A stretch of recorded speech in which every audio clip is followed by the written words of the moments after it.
Greetings from South Korea. I am Arirang News AI anchor. Here is the news-making headlines today. South Korea opened its 2026 FIFA World Cup campaign with a 2-1 comeback victory over Czechia in Group A on Friday Korean time. After a scoreless first half in Zapopan, Mexico, Czechia took the lead in the 59th minute, but South Korea responded 8 minutes later, with Hwang In-bum scoring the equalizer.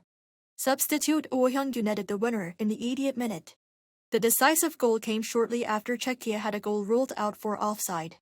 The win marks the fourth time South Korea has won its opening match at a FIFA World Cup, following victories in 2002, 2006, and 2010.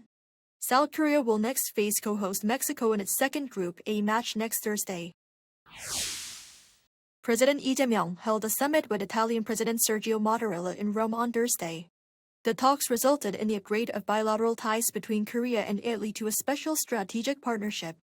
The two countries plan to expand cooperation on chips, AI, and biotech, and expand support for small and medium-sized firms in both countries. Also addressed were energy security and global security issues, such as the Middle East war. During Thursday's state dinner hosted by President Mattarella, President Lee received Italy's highest honor awarded to foreign leaders, the Knight Grand Cross with Collar of the Order of Merit. Finance Minister says improving youth employment is the government's top policy priority. Presiding over an emergency economic ministers meeting on Friday, Deputy Prime Minister and Minister of Finance and Economy Koo Yoon-chul noted growing uncertainties in the job market, citing a decline in May's employment figures. He pledged immediate policy interventions based on sector-specific trends and promised stronger employment incentives. He also stressed extreme vigilance to stabilize public livelihoods. To secure global tech leadership, the government will finalize a commercialization roadmap for next-generation power semiconductors this month and launch large-scale R&D initiatives. U.S. President Donald Trump says Washington and Tehran are nearing an agreement that could ease months of conflict and reopen vital shipping routes in the region. Speaking at the White House on Thursday, Trump claimed a breakthrough had been reached on a preliminary memorandum of understanding. The deal could be reached by next week, and reportedly ensures Iran will never purchase or develop a nuclear weapon. However, Tehran pushed back on Trump's claims.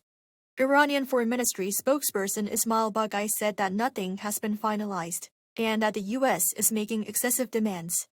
Baghai also stressed that Iran would not compromise on its core positions and said negotiations are still ongoing through mediators.